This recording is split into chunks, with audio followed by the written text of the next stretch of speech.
Oke, Bunda, seperti apa mungkin sebagai praktisi hukum menanggapi Ibtu Rudiana dilaporkan ke Barreskrim Mabes Polri dugaan penganiayaan terhadap terpidana kasus Vina Hadi Saputra. Gimana mungkin Bunda melihatnya? Ya mau dilaporkan itu sah saja.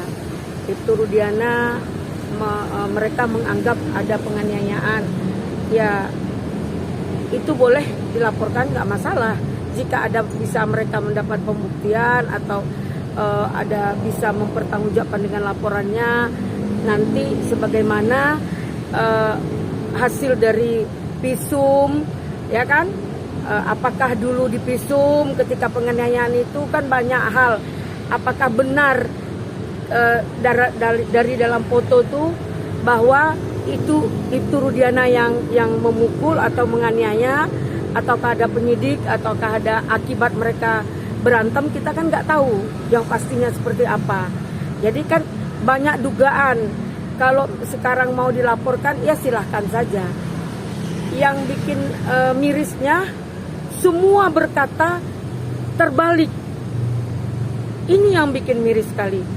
Kok satu pun kesaksian mereka tahun 2016 seolah-olah dihapus, diperbarui dengan hal yang menyatakan terbalik, yaitu tidak mereka tidak mengakui kesalahan itu.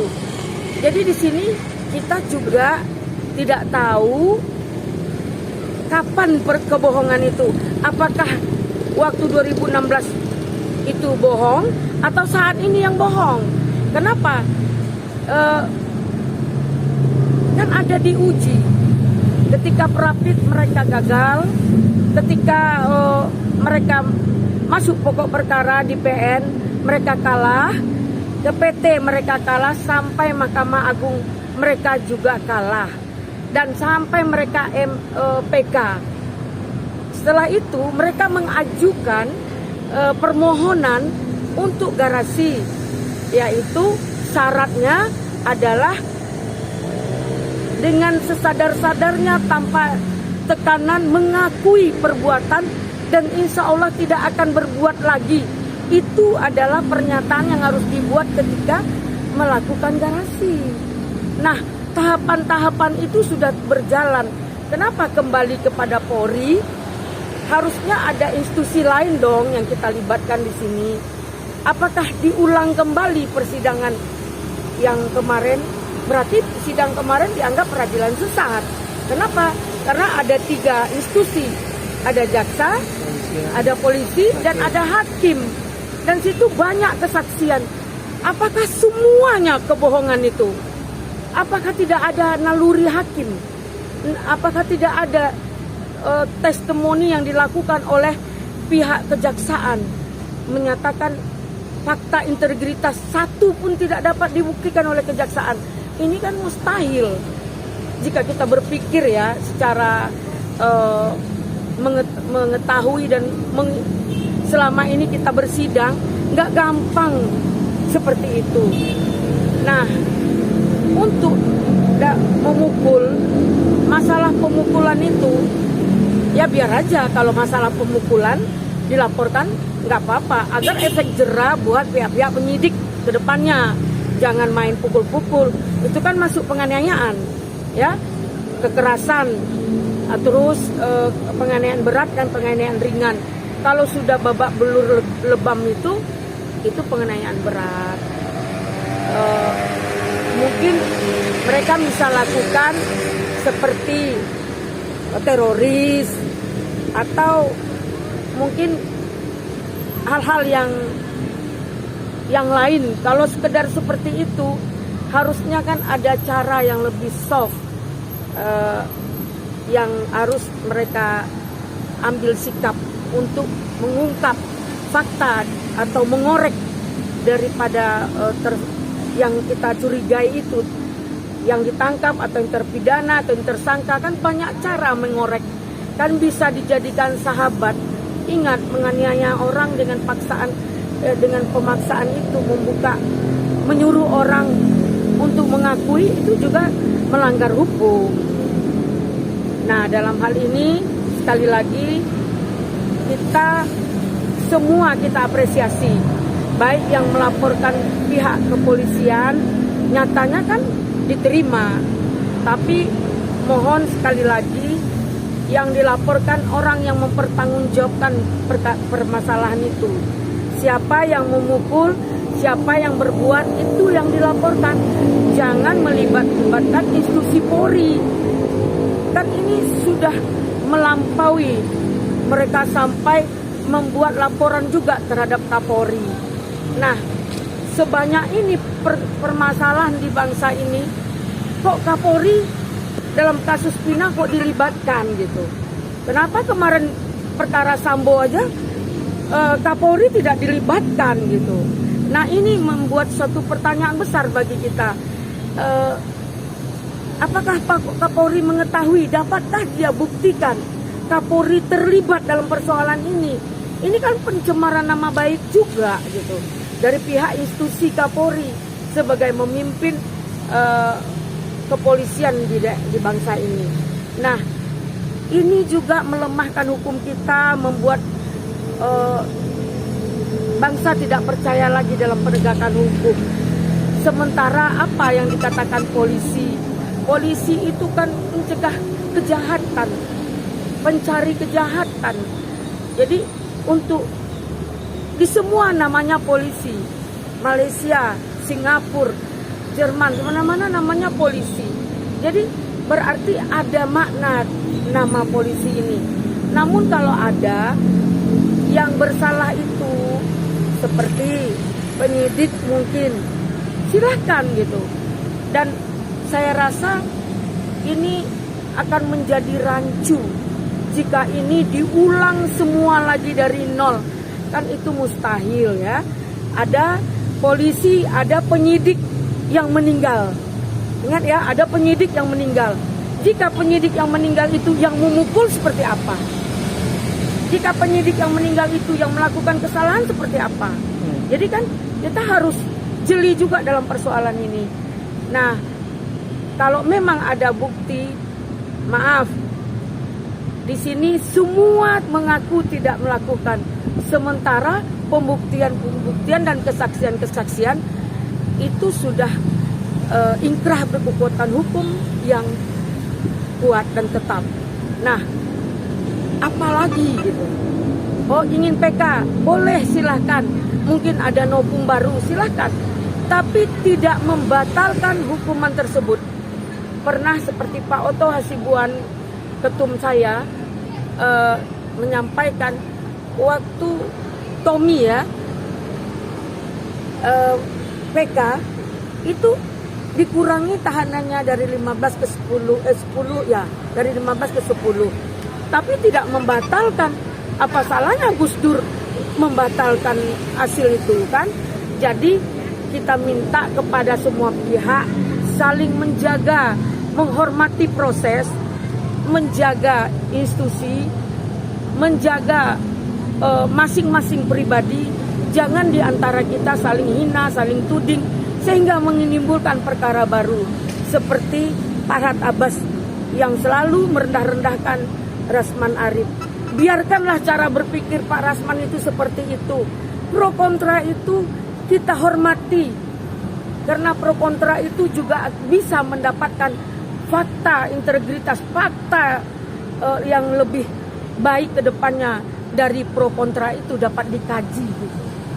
Oke, Bunda, selain itu juga Ibtu Rudiana menunjuk pengacara kuasa hukum untuk memberikan somasi kepada Deddy Mulyadi dan Dede terus Liga Akbar karena mereka memberikan keterangan bahwa Dede disuruh sama Ibtu Rudiana untuk menjadi saksi dan Liga Akbar juga. Nah, itu gimana? Apakah boleh seorang pihak polisi akan menggunakan?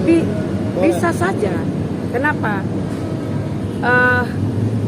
Kita langkah somasi itu langkah yang tepat. Kan agar juga tahu seperti apa yang dia lakukan, mencari kebenaran juga. Kenapa? Tentu banyak item seperti Liga Akbar ya. itu hal yang luar biasa. Kamu berbohongnya yang tahun 2016 atau yang sekarang gitu. Kan jangan kita percaya juga gitu. Boleh kita ungkap ini, tabir persoalan ini kita ungkap ya, supaya terang benderang. Tapi jangan 100% membenarkan dan menyalahkan yang sudah lewat gitu. Nah, kita kan belum tahu ini. Karena gara-gara si Peggy semua memberontak. Semua merasa mereka dulu itu ada begini-begini. Kan nggak mungkin gitu. Karena hanya si Peggy. Kita melihat juga Peggy ini juga kan bisa saja dia juga, sekali lagi saya sampaikan, jika ada sprindik baru, dia juga bisa tersangkakan lagi gitu. Dan semua kita ini kan sedang berproses. Mohon segala pihak menahan diri untuk menghormati proses.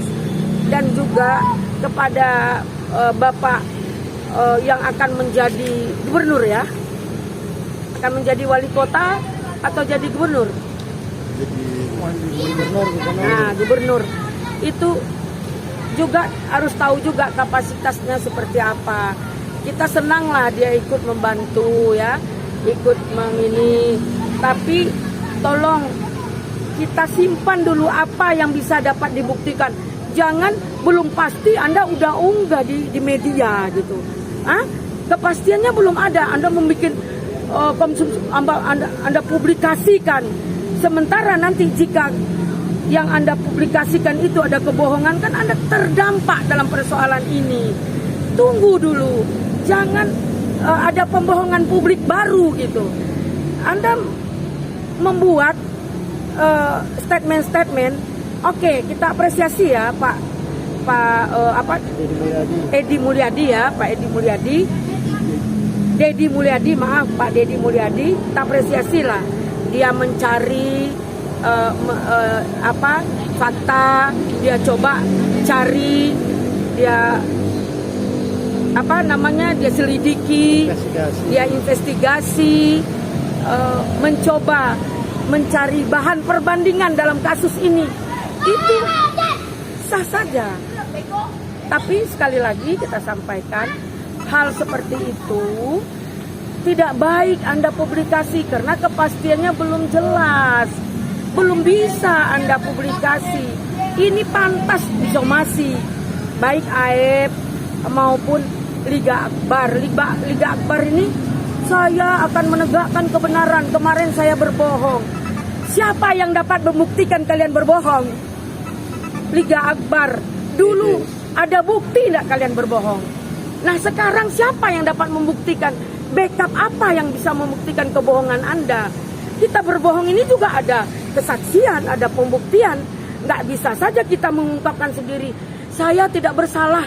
Kalau begitu, untuk apa kita menganalisa hukum? Kalau kita hanya percaya dengan pernyataan seseorang yang mengakui dia tidak bersalah. Seseorang yang bisa membela diri. Saya juga membela diri dalam persoalan apapun. Semua orang akan membela diri. Tapi siapa yang dapat membuktikan pembelaan diri kita? Ada kesaksian, ada pembuktian. Jadi jangan gegabah. Karena sekarang lagi banyak yang mendampingi, lagi dipublikasi.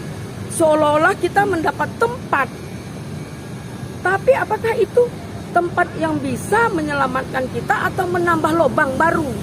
Ingat, apakah ini tempat yang menyelamatkan kita atau membuat lubang baru untuk persoalan kasus ini? Tolong kalian bisa berbohong hari ini, besok, kemarin, lusa, bolak-balik. Jadi apa yang harus dipertanggungjawabkan? Siapa yang mempertanggungjawabkan omongan kalian? Siapa yang bisa memberikan kesaksian bahwa kalian itu benar? Jadi tolong ya, tolong ini saya minta kepada pihak, tolong saling menghormati. Silahkan cari fakta integritas. Pak Kapolri yang terhormat, tolong jangan gegabah dalam persoalan ini. Karena ini benar-benar atensi yang kuat untuk menghancurkan kinerja dari pihak Kapolri. Kalau polisi salah, kita terus terang aja. Saya polisi salah, saya propamkan. Tapi kalau sudah Kapolri yang dilibat-libatkan, ini luar biasa. Anda sangat tidak menghormati institusi. Anda tidak menghormati penegakan hukum di bangsa ini. Mau apa kita ke depannya? Bagus.